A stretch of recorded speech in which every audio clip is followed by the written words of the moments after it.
I have allergies, if you can't tell. Anybody else with me right now? Feel like your head's about this big? Yep, good.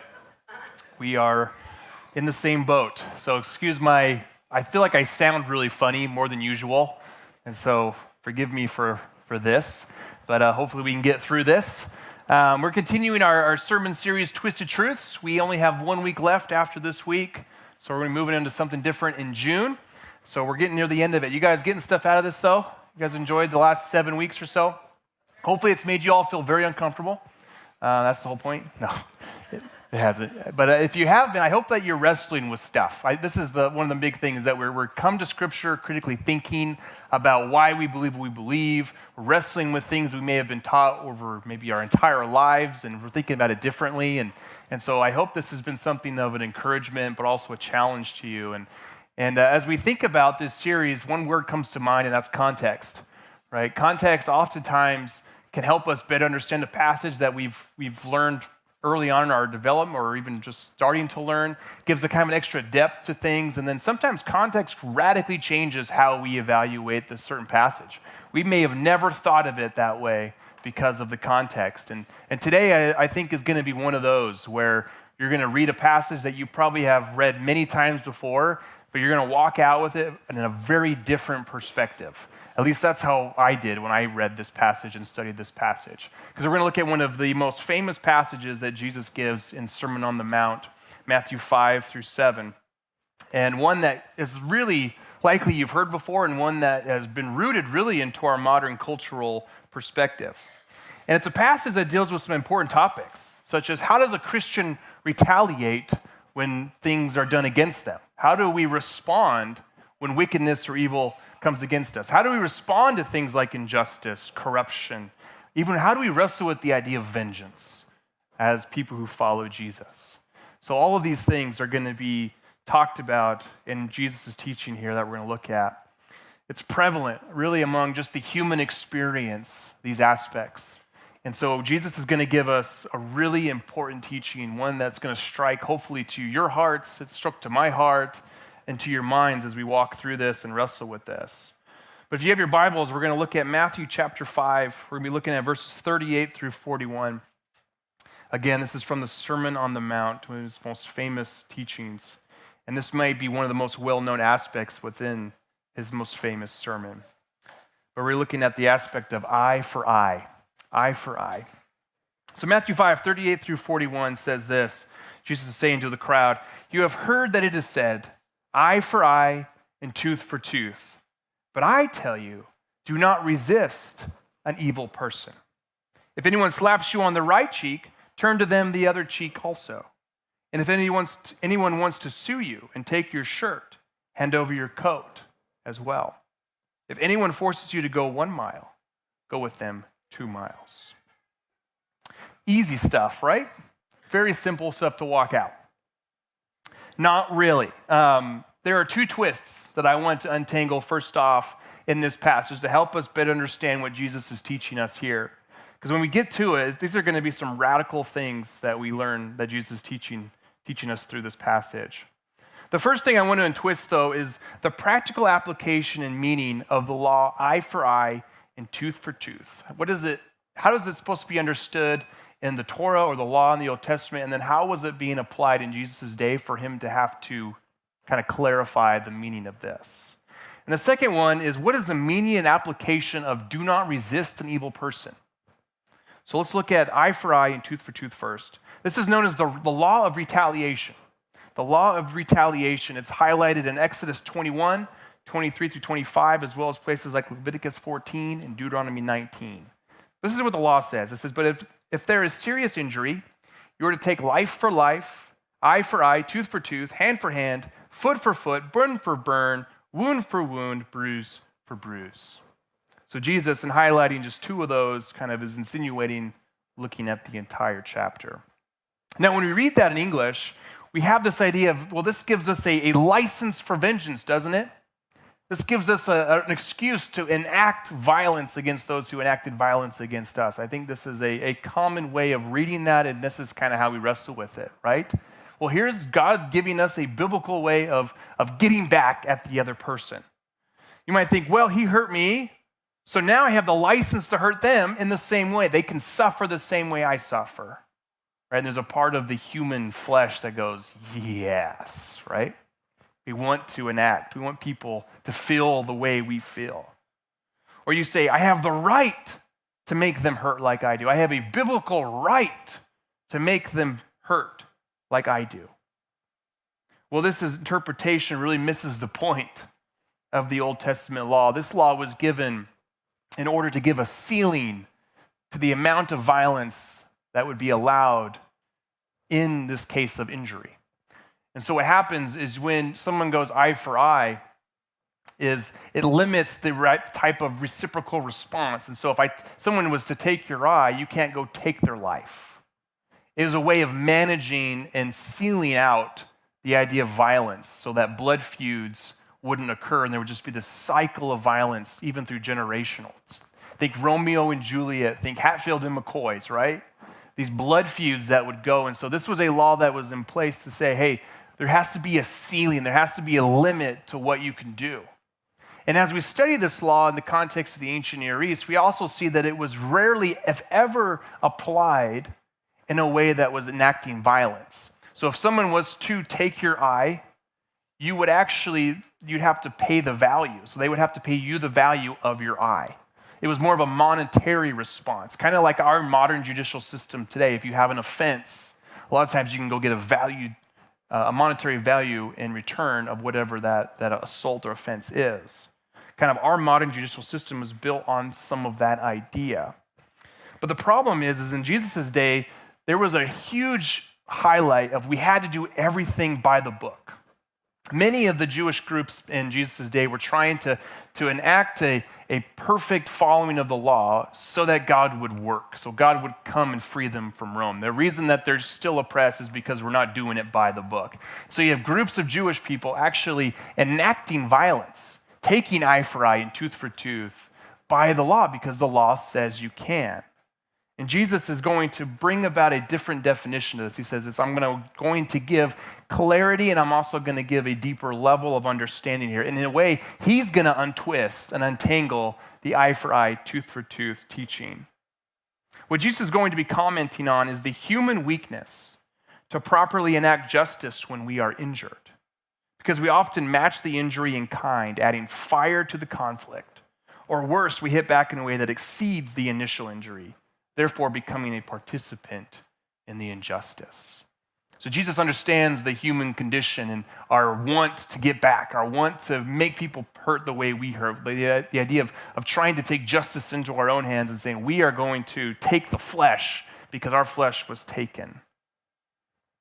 Speaking into his time, but also in a way that really applies well to us. And the second twist that often gets confused is when he says, but I tell you, do not resist an evil person.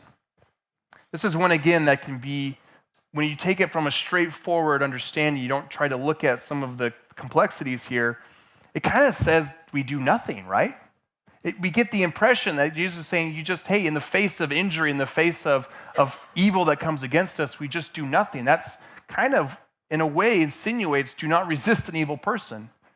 At least that's how I understood it at first, was this way of, I guess we're just this passive partner, we don't do anything. In fact, I think the idea of being a punching bag is kind of the idea we take from that statement. It sounds like we're just passive doormats. Is Jesus calling us to be passive doormats to this evil that comes against us? But as we evaluate more of this passage and we look at the three examples he gives, those aren't doing nothing, right?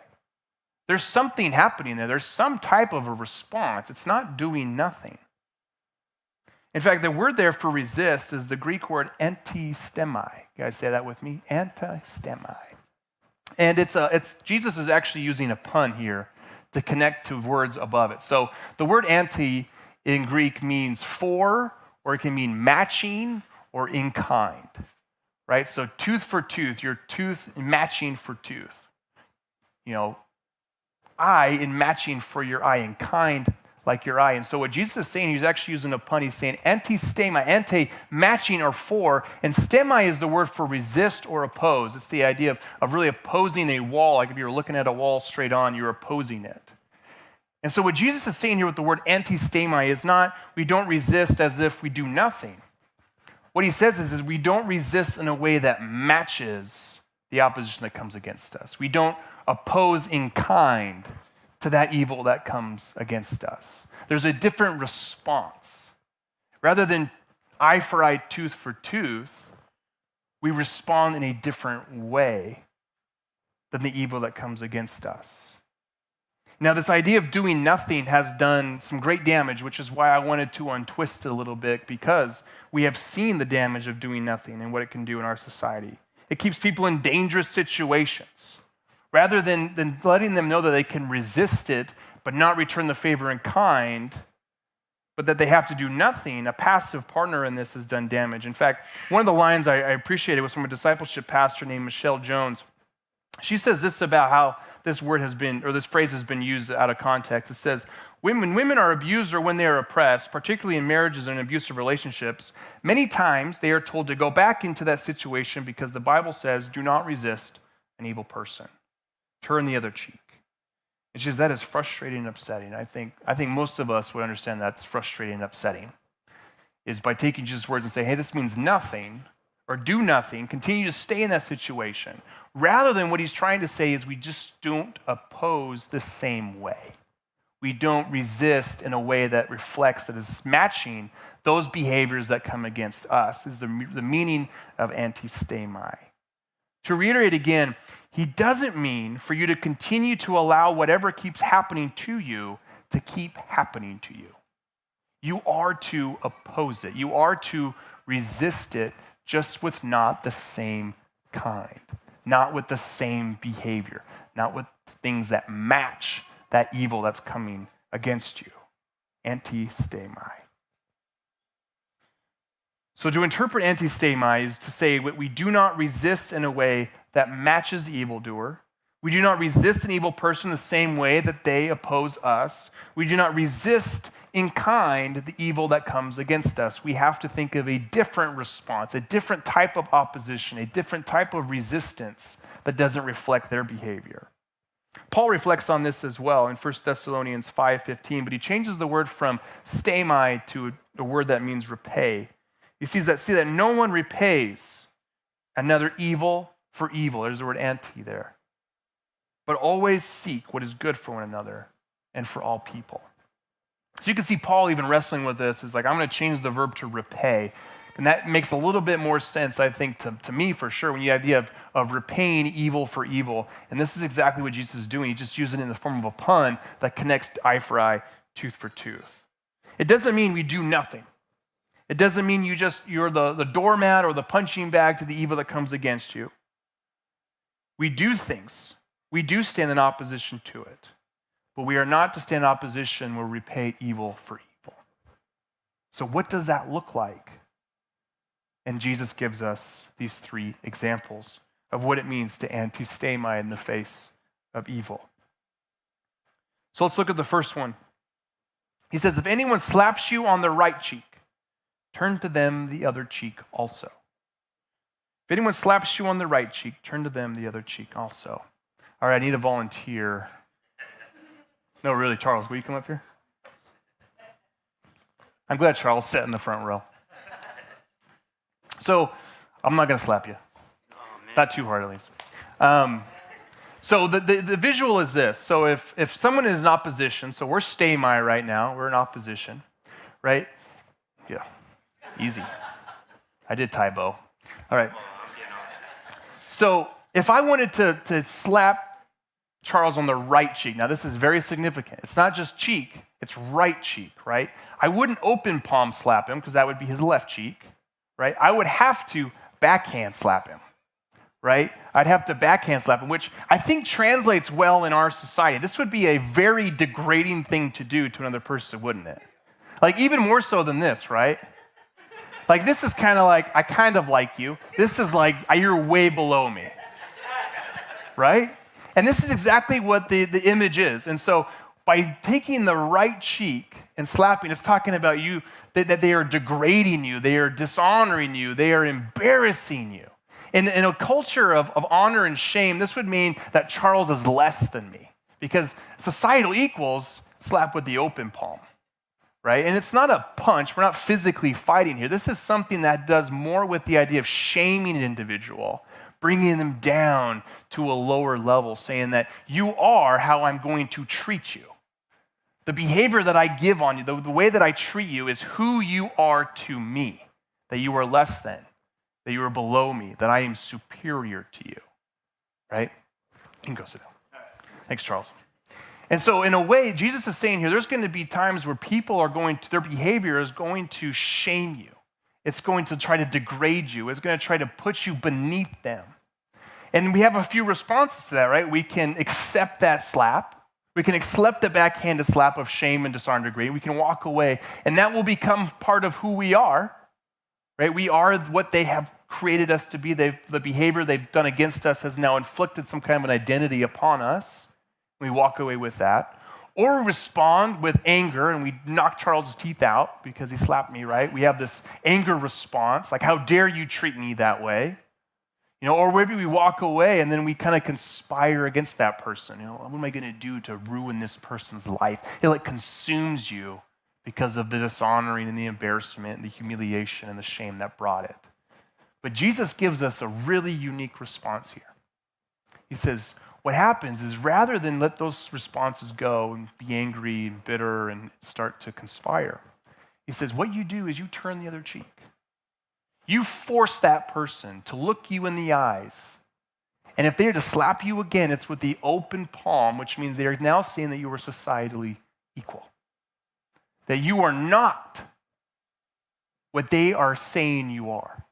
That their treatment of you is not who you are. You are standing up against, you are an opposing force against that behavior, but you're not returning the wickedness. In fact, you are telling that person there's something wrong with them. What says that you have to treat me this way?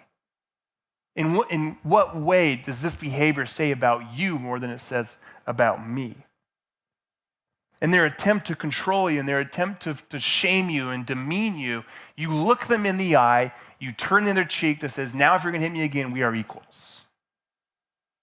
It is something that says that you are not going to be the person that they are telling you they are. You are breaking off the behavioral control and saying, that's not who I am.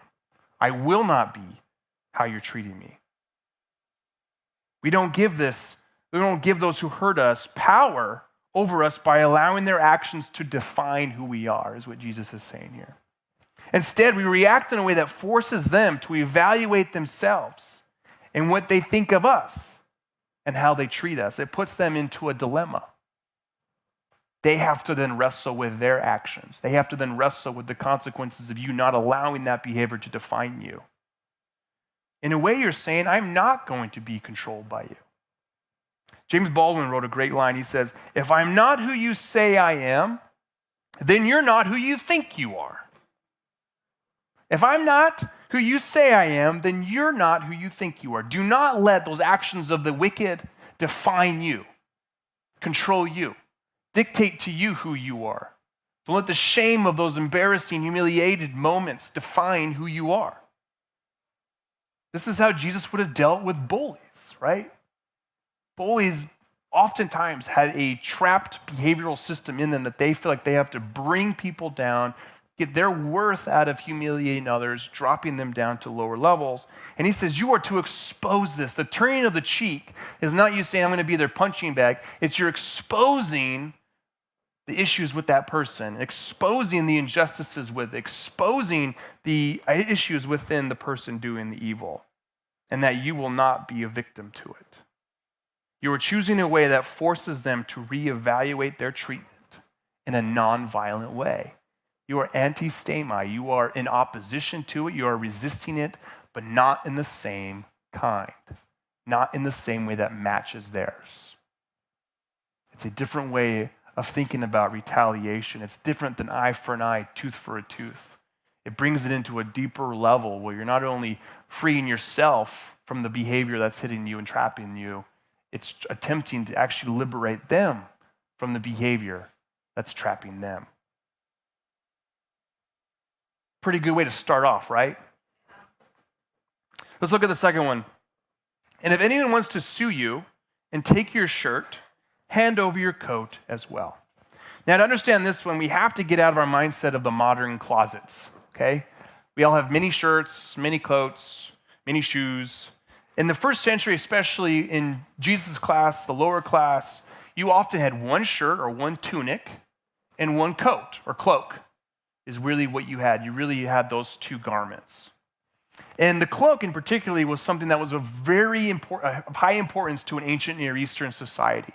This would be like having like your home almost on your back, or being able to protect yourself from destitution. Okay, the Old Testament law actually had laws that made it so lower classes could not be exploited by losing their outer coats. If you look at Exodus 22, it says, if you ever seize your neighbor's cloak as a pledge, if there's a day laborer working for you and you need to take their cloak in order just to make sure the work gets done, he says, that's fine. But you are to return it to him before the sun sets. For that is his only covering.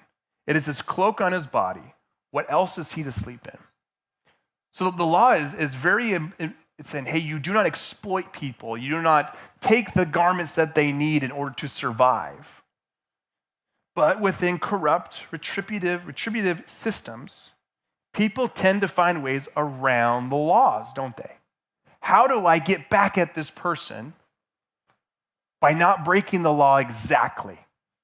Would be the mindset around this type of system. The law says that I can't have their cloak, but it doesn't say I can't have their shirt. It doesn't say I can't have their tunic. So what would happen is you have these kind of Scrooge McDuck type people going around to some of these people who all they have is a tunic and a cloak. And he says, well, the law says I can't have that, so give me your shirt. Take your shirt. And so they're left with just this woolly, itchy cloak that's on their bodies. It's basically legal malpractice. It's a way of exploiting those in order to cause them harm. And Jesus' response to this is not, again, with violence, not, again, with trying to go after everything they have because they took everything from me, right? Rather, he says, you practice subversive generosity to expose their behavior. He says, you give them your cloak too. Now, it's almost a comedic illustration because you imagine it would be a public setting. You have someone who has just given their tunic and their cloak, so they're naked. And then you have somebody standing there right next to them holding all of their clothes. The public would have had an outcry. It would have been like, what's wrong with you taking all of his stuff? How can you leave that person destitute? How could you do that to that person? That is so unjust. And so it's a matter of exposing the corruption and the injustice that's being performed, especially on the lower classes that only may have one tunic or one cloak. You know, our modern application of this, I think, would cross over as somewhat of a whistleblower.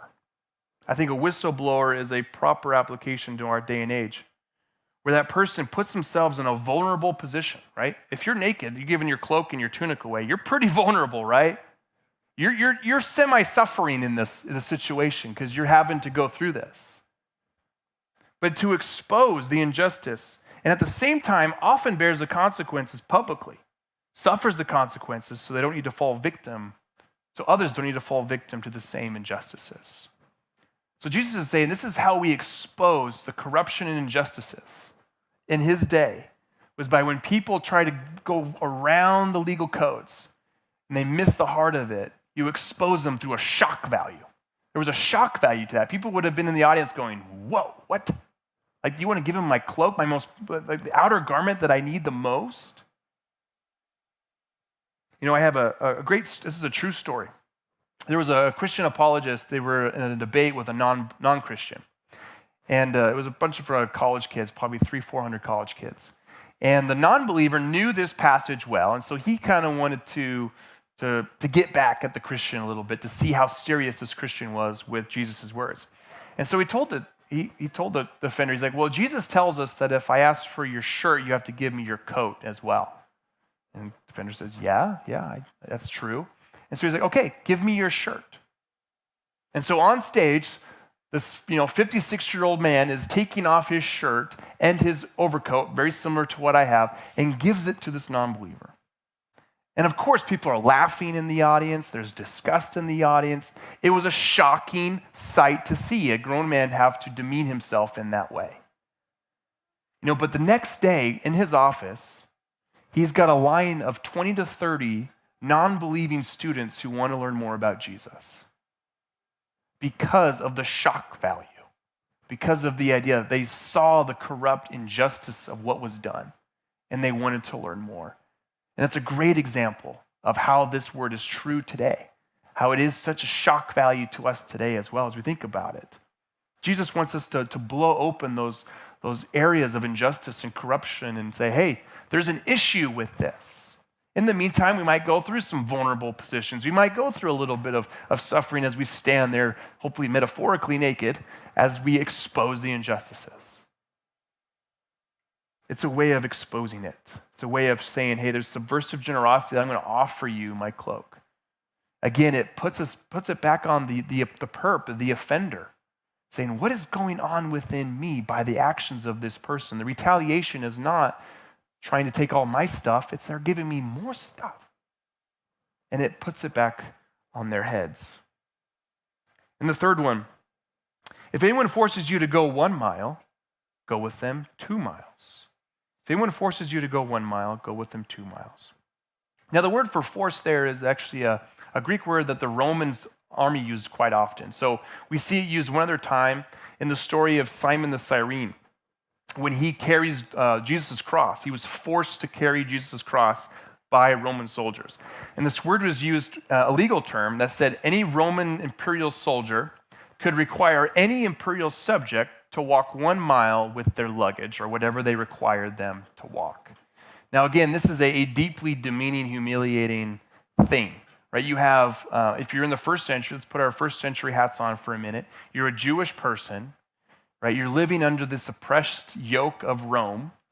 You don't like them. They are your enemy, right? They're demeaning to you. They're degrading to you. They're Gentiles, which means they're defiling even just being around you.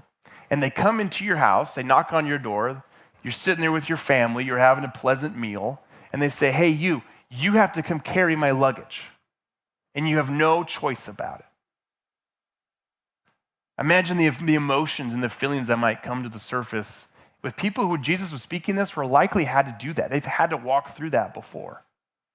And he's saying, they're required to give you 1 mile. By the Roman law, they can only let you do that for 1 mile. He says, you're going to go 2 with them. Imagine that for just a moment. The hate they must have felt for these people, these Romans, that they now have to engage in an act of generosity. I mean, this would be similar to let's say the losers of the Super Bowl had to carry all the equipment and baggage of those who won to the bus. I mean, it would be just a degrading thing to do. It would be an embarrassing thing to do. It would be something that you would do you'd be forced to do that, to serve an enemy like this. Jesus says, rather than be embarrassed, though, or resist it through violence and pride, say, I'm too good for that. Treat them as if you would a close friend. Think about those people you would call if you had to move out of your house. If you had to carry luggage and baggage out of your house, you would call your close friends, right? Jesus says you're going to redefine the relationship by how you retaliate to this law. It says your actions are going to say something. It said they exert power over you to use you. Your generosity will tell them you're willing to help them. They want to treat you like an animal. You treat them like a friend. They work to humiliate you and degrade you by carrying their baggage and their luggage. You recognize they need help. A non-violent response that can actually better a relationship, that actually will grow and be fruitful within a relational setting, then use the power of division to grow more divisive against another person. This is how change actually happens. The first century Jew, they had no way of changing the system. There was no way that they were ever going to get out under that judicial system. They were stuck there. And I think many of them knew it. Jesus was teaching them, hey, it is going to be through how you treat your enemies, how you treat those who hate you, how you treat those who persecute you, that will bring about radical change. And this is what he says right after this passage. He says those famous lines, bless those who curse you. Love those who hate you. This is the Christian retaliation response. And all Jesus is teaching us to use creative ways of nonviolence that doesn't respond in kind to the evil that is committed against us, as that does nothing but add evil to evil. Those who degrade, abuse, take advantage of others are trapped in their own systems of behavior. Our response can not only expose these things, but can lead to real change. And this is where Jesus is hitting us. By redefining what it means eye for an eye, tooth for a tooth, he is giving clarity that we are to oppose things like vengeance and retaliation and wickedness and evil. There's absolutely we're to oppose those things, but we never repay those things with the same sort of evil. It only compounds. It only multiplies. It only gets worse. We are choosing not to match an evildoer with evil, repay evil with evil, but instead he says you need to expose it with creative nonviolence retaliation, working towards healing through it. At the root of all of this, at the very baseline, the foundation of it all, is a temperament and a mentality of forgiveness and love. Because again, we can use these things and go, well, I definitely took the high road. I turned the other cheek. That is not the right motivation, right? What he's saying here is that you approach these situations with an attempt to want to bring about some sort of reconciliation, some sort of forgiveness, and it's motivated completely and deeply for love and by love. That is the powering engine behind us, is this love. I love what Martin Luther King said here. And his movement encapsulates very well this idea of what Jesus is talking about in those three examples of nonviolent, creative nonviolence, and how we bring about exposing and changing systems and people. He says this, nonviolence is a powerful and just weapon, which cuts without wounding and ennobles the one who wields it. It's a sword that heals. The ultimate weakness of violent retaliation is that it's a descending spiral, beginning the very thing it seeks to destroy. Instead of diminishing evil, it multiplies it through violence. You may murder the liar, but you cannot murder the lie, nor establish the truth. Through violence, you may murder the hater, but you do not murder hate. In fact, violence merely increases hate. So it goes. Returning violence for violence multiplies violence, adding deeper darkness to a night already devoid of stars. Darkness cannot drive out darkness. Only light can do that. Hate cannot drive out hate. Only love can do that. That is what Jesus is calling his people to be, to reflect. That our actions, our responses to that wickedness says everything about who we are, who we follow, how we do not put up with it, but we never respond with the same sort of evil. We respond with love. We respond with light. We respond with creative nonviolence. That is the ambiguousness of this is so important because it has to fit your context. In your situations this week, in your situations right now, as you're dealing with those things that are coming against you, how do you wrestle with the idea of creative nonviolence? How do you wrestle with the idea of exposing those things that are coming against you, resisting those things, but not by becoming those things, by not retaliating with the same kind of behavior that's putting you in those positions?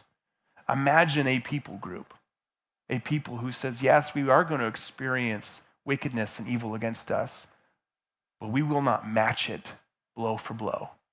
That we will actually sit ourselves in a different posture against evil. That we don't put up the dukes when they come against us. What we do is expose it through a generosity, a subversive generosity of love and light. This is such a good word and such a good teaching by our Lord for us in this day, isn't it? For us in this time.